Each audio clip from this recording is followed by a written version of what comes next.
مولاي صل وسلم دائما أبدا على خير الخلق كلهم مولاي صل وسلم دائما أبدا على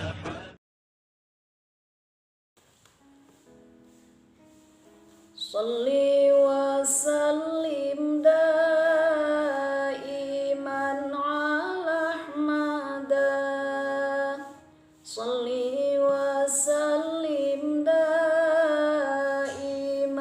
على أحمد والآل والأصحاب من قد وحد والآل والأصحاب من قد وحد والآل والأصحاب من قد وحد. Assalamualaikum warahmatullahi wabarakatuh. Alhamdulillah wassalatu wassalamu ala rasulillah wa ala alihi wa ashabihi wa mawalah. Allahumma salli ala sayyidina Muhammad wa ala alihi wa sahbihi ajma'in, amma ba'du. Puji dan syukur marilah kita panjatkan kehadirat Allah subhanahu wa ta'ala. Salawat dan salam semoga tercurah limpahkan kepada junjungan alam Nabi besar Muhammad sallallahu alaihi wasallam. Hadirin wal hadirat rahimakumullah. Pada kesempatan kali ini saya akan membawakan tema pahala membaca Al-Quran. Jadi amalan yang biasa kita lakukan sehari-hari, amalan yang dianggap kita biasa-biasa saja, tapi di hadapan Allah Subhanahu wa taala sangat luar biasa. Ya. Bahkan setiap kali membaca satu huruf dari Al-Quran, maka Allah memberikan 10 kebaikan. Saya akan mengutip sebuah hadis yang diriwayatkan oleh Imam Muslim. Bismillahirrahmanirrahim. Man qara'a harfan min kitabillahi falahu ajrun hasanah. Barang siapa yang membaca satu huruf dari Al-Quran, maka Allah akan memberikan 10 kebaikan dari bacaan kita itu. Walam aqul alif lam mim harfun, dan aku tidak mengatakan bahwa alif lam mim itu satu huruf. Walakin alifun harfun, walamun harfun, dan huwa mimun harfun. Alif satu huruf, lam satu huruf, dan mim satu huruf. Coba bayangkan ya Bu ya. Alif, lam, mim itu 3 huruf. Kali 10 sudah mendapat 30 kebaikan. Insya Allah ya Bu ya. Allah itu begitu baik Bu ya. Jadi ibu-ibu yang dirahmati Allah Subhanahu wa taala, Al-Quran itu mempunyai banyak nama lain dari Al-Quran.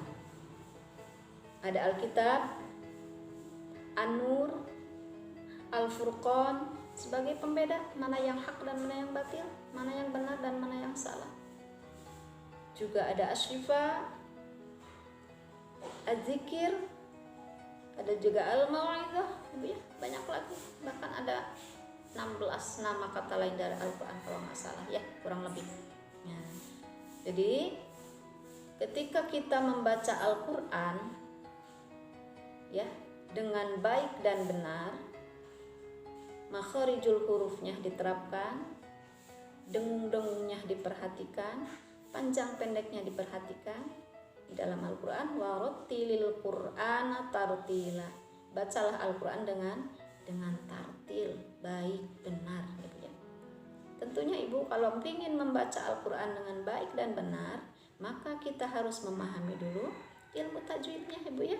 Ilmu tajwidnya harus diperhatikan, harus dipelajari. Karena mempelajari ilmu tajwid itu hukumnya fardu kifayah ya Bu ya, wajib ya, tapi wajibnya wajib kifayah Bu ya. Nah jadi ketika kita membaca Al-Quran, kita harus berwudu dulu ya, kita harus di tempat yang suci, di tempat yang bersih, Bu ya. Tidak. Adab-adabnya juga membaca Al-Qur'an ya Bu ya. Tidak sambil selonjoran kakinya, tidak sambil tiduran di bantal. Tidak seperti itu. Tapi baca Al-Qur'an itu ada tata caranya, ada adab-adabnya ya Bu ya, seperti itu. Siapa sih yang akan menemani kita nanti di akhirat ketika kita meninggal atau di dalam kubur ketika kita sendirian? Saya akan mengutip lagi sebuah hadis yang diriwayatkan oleh Imam Muslim. Nabi Muhammad SAW bersabda, "Iqra'ul Qur'an fa innahu ya'ti yaumal qiyamati syafi'an li ashabihi." Bacalah kamu sekalian Al-Qur'an, karena sesungguhnya Al-Qur'an itu akan datang pada hari kiamat sebagai penolong bagi para pembacanya. Tuh ya Bu ya. Jadi kalau kita sering baca Quran, suka membaca Quran, senang membaca Al-Quran, bahkan tiap hari tidak terlewatkan ya Bu ya, continue, nyambung Bu ya. Jadi bacanya tidak seminggu baca lagi mau nanti sebulan ke depan malas, baca lagi bulan depannya, tidak seperti itu. Baca Al-Quran nyambung walaupun sedikit setiap habis sholat minimal setengah halaman atau setengah lembar, nyambung lagi habis sholat asar, ambil Quran, baca lagi setengah halaman. Insya Allah Bu, kita akan mendapatkan keberkahan dan akan ditolong, akan didampingi oleh Al-Quran nanti ketika kita meninggal ya Bu ya.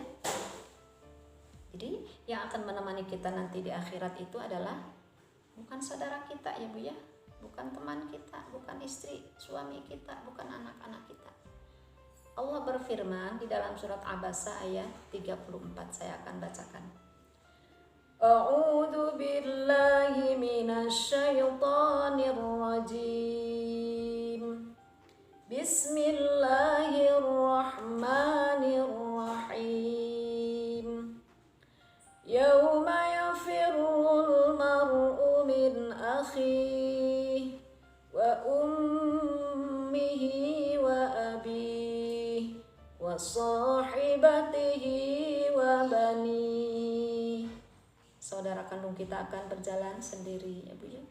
Ibu akan berjalan sendiri, bapak juga berjalan sendiri, suami istri akan berjalan sendiri-sendiri nanti masing-masing ya Bu ya. Anak kita juga akan berjalan sendiri. Jadi apakah saling menolong bisa? Saling menolong? Tidak bisa nanti ya Bu ya. Jadi sibuk memikirkan diri masing-masing, sibuk memikirkan amal kita harus kemana minta pertolongan. Sudah tidak ada waktu lagi ya Bu ya, seperti itu. Jadi hanya amalan soleh kita, termasuk bacaan Al-Quran ketika kita hidup di dunia ini ya. Makanya yuk sama-sama saya mau mengajak para ibu-ibu semuanya, yuk sama-sama belajar Al-Quran, membaca Al-Quran dengan benar, belajar ilmu tajwidnya, mumpung Allah memberikan kesempatan. Kaki kita masih sehat, telinga kita masih bisa mendengar, dan mata kita masih bisa melihat Al-Quran. Yuk sama-sama membaca Al-Quran ya. Untuk selanjutnya ya Bu ya, tadi kata lain dari Al-Quran itu ada salah satunya asyifa. Asyifa itu obat artinya ya Bu ya. Jadi Al-Quran bisa dijadikan obat bagi orang-orang yang beriman, umat mukminin mukminat di muka bumi ini ya Bu ya. Siapa tuh yang memerlukan Al-Quran? Orang-orang yang terutama mempunyai penyakit hati gitu ya. Penyakit hati. Ada orang yang susah melihat orang senang melihat orang kesusahan. Ada. Itu penyakit hati, dan penyakit hati itu susah untuk diobati, susah untuk disembuhkan. Beda dengan penyakit lahir. Ketika kita jatuh, luka, kasih betadin, berapa hari sembuh. Tapi penyakit hati susah untuk diobati. Makanya bagi orang yang mempunyai penyakit hati, perbanyaklah baca Al-Quran, berwudu, langsung sholat, langsung baca Al-Quran, insya Allah penyakit hati itu akan jadi sembuh ya Bu ya. Allah berfirman di surat Al-Isra ayat 82, saya akan bacakan. Bismillahirrahmanirrahim. Wa nunazzilu minal Qur'ani ma huwa shifaa'un wa rahmatun lil mu'minin.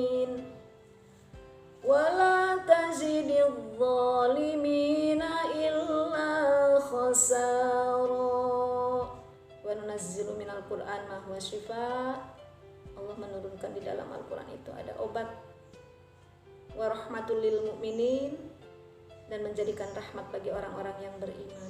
Ya, di Al-Quran itu sebagai obat. Kita sedang punya masalah, banyak pikiran, kacau, sedang galau, ya Bu ya, maka berwudulah, bacalah Al-Quran. Insya Allah hati kita akan menjadi tentram, ya Bu ya.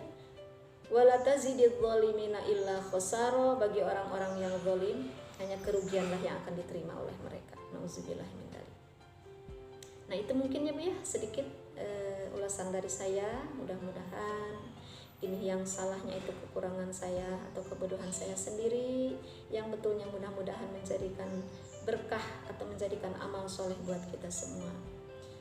Sebelum ditutup, kita sama-sama baca doa dulu Bu ya, doa khatmil Quran atau doa setelah membaca Al-Quran. Mungkin ibu-ibu sudah biasa ya Bu ya membaca doa seperti ini. Yuk. Allahumma arhamna bil Quran waj'alhu lana imaman wa nuran wa hudan wa rahmah.